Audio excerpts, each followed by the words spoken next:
ये चुनाव जनता का चुनाव होना चाहिए, जनता के मुद्दों पर होना चाहिए।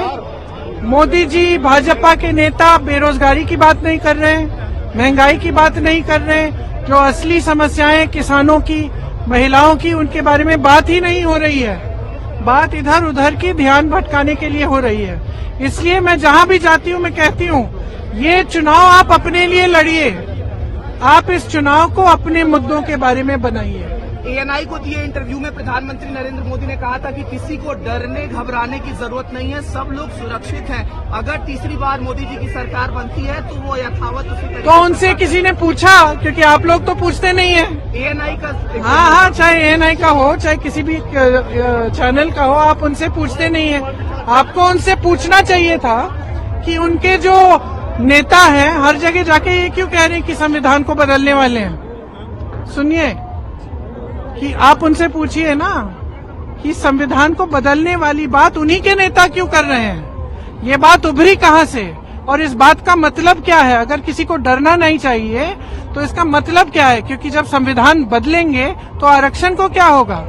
जब संविधान बदलेंगे तो ये जो अधिकार है जो सबका है इस देश में, कि चाहे प्रधानमंत्री हो चाहे छोटे से छोटा किसान हो, उसका वोट का अधिकार है, इसका क्या होगा। तो इसका जवाब देना, ये कहना काफी नहीं है कि डरिए मत, हम तो वैसे भी नहीं डरते। आप तो उत्तर प्रदेश की प्रभारी भी रही हैं, 80 सीटों में कितनी सीटें कांग्रेस और गठबंधन इस बार एक्सपेक्ट कर रहा है? मैं प्रभारी रही हूँ, ज्योतिषी नहीं रही हूँ। पार की बात कह रहा है, ज्योतिषी नहीं रही हूँ, मैं प्रभारी रही हूँ।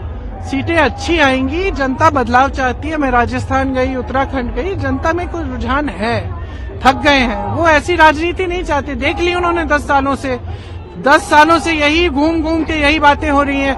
लेकिन 10 सालों में किसी आम आदमी की, किसी आम महिला की के जीवन में तरक्की नहीं आ रही है, रोजगार नहीं मिल रहे हैं, महंगाई घट नहीं रही है। अब त्योहार का समय है, रामनवमी है, आज त्योहार का समय है, किसी के पास खरीदने के लिए पैसे नहीं है। चाहे कितने भी लोग परिवार में काम कर रहे हों, पूरा ही नहीं हो रहा है। महंगाई इतनी बढ़ चुकी है, बेरोजगारी इतनी बढ़ चुकी है, हद से ज्यादा।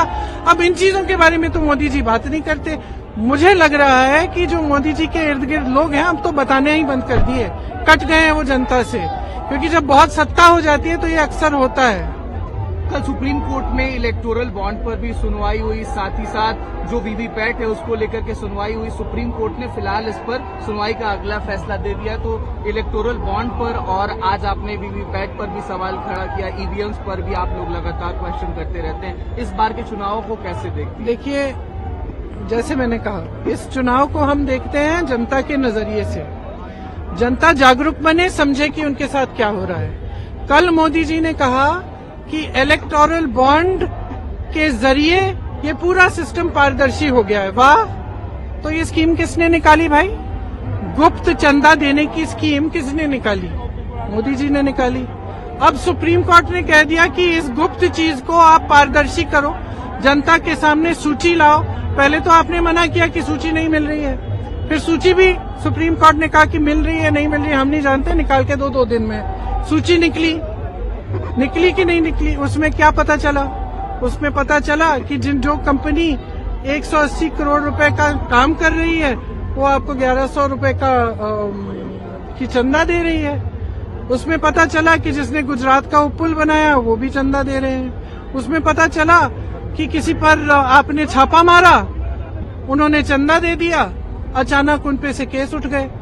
यही पता चला ना। तो ये भ्रष्टाचार के खिलाफ लड़ाई कैसे है? इनसे भ्रष्ट तो कोई है नहीं। ये इन्होंने तो भ्रष्टाचार का बाकायदा सिस्टम बना दिया, और जब पकड़े गए तब कहने लगे कि भाई पारदर्शी सूची है। ये बहुत गलत बात कर रहे हैं। जनता को जागरूक बनना पड़ेगा कि जनता के साथ कितना विश्वासघात हो रहा है आज के दिन। सब जितनी भी देश की संपत्ति है वो ज्यादातर इनके बड़े बड़े उद्योगपति मित्रों को दे चुके हैं। ये जहां से रोजगार बनते थे वो सारे साधन बंद हो गए हैं। छोटे मध्यम बिजनेस, छोटे छोटे कारोबार, दुकानदार, जो अच्छे खासे बिजनेस चल रहे हैं देश में, तो जो गिने चुने इनके दोस्त हैं, 2-4 लोग हैं, उनको पूरी देश की संपत्ति आपने दे दी। इससे बड़ा भ्रष्टाचार बताइए क्या है? इससे बड़ा भ्रष्टाचार क्या है कि आप पैसों के बल पर चुनी हुई सरकारों को आप खत्म कर रहे हैं, तोड़ रहे हैं। इससे बड़ा एक लोकतंत्र में इससे बड़ा भ्रष्टाचार क्या है? मैं तो समझ नहीं पाती हूँ कि पब्लिक देख रही है, पब्लिक जान रही है कि इस विधायक को 100 करोड़ दिए, उस विधायक को 50 करोड़ दिए, सरकार गिरा दी। अब भाजपा की सरकार आ गई, 2 महीने पहले हमने किसी और सरकार को चुना था। पब्लिक देख रही है, लेकिन पब्लिक चुप है, मेरे समझ के बाहर है, क्योंकि आप मीडिया के लोग ना उनसे सवाल करते हैं। मैंने देखा इंटरव्यू, लेकिन सवाल क्या पूछे इंटरव्यू में भाई? सवाल ये पूछिए ना, पूछिए नारी शक्ति की बात करते हैं तो ये उत्तराखंड में जो हुआ अलंकृता के साथ, उनका संरक्षण कौन कर रहे हैं जिन्होंने उनके साथ अत्याचार किया? हाथरस में जो हुआ, उन लोगों का संरक्षण किसने किया जिन्होंने वो अत्याचार किया?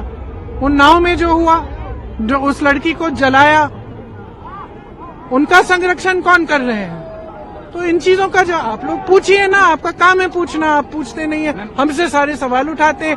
हम विपक्ष में हैं, हमारा काम है जनता के लिए लड़ना, और हम लड़ते रहेंगे। एएनआई तो सबसे सवाल पूछता है। एक सवाल आखिरी मेरा रहेगा कि इंडिया अलायंस आपने बनाया, इस बार जो एनडीए है वो कह रहा है हम 400 पार कर रहे हैं। इंडिया ने अभी अपना जो सीट्स है वो कोट नहीं किया है। आप अगर एएनआई पर सीट्स कोट कर दें, अच्छा, तो किस आधार पे ये कह रहे हैं कि ये 400 पार होंगे? यही जाने। वो कह रहे हैं 370। हाँ, या 370। अच्छा, या तो इन्होंने कुछ गड़बड़ पहले से कर रखी है कि इनको मालूम है कि हमें 400 मिलने वाले हैं, है कि नहीं?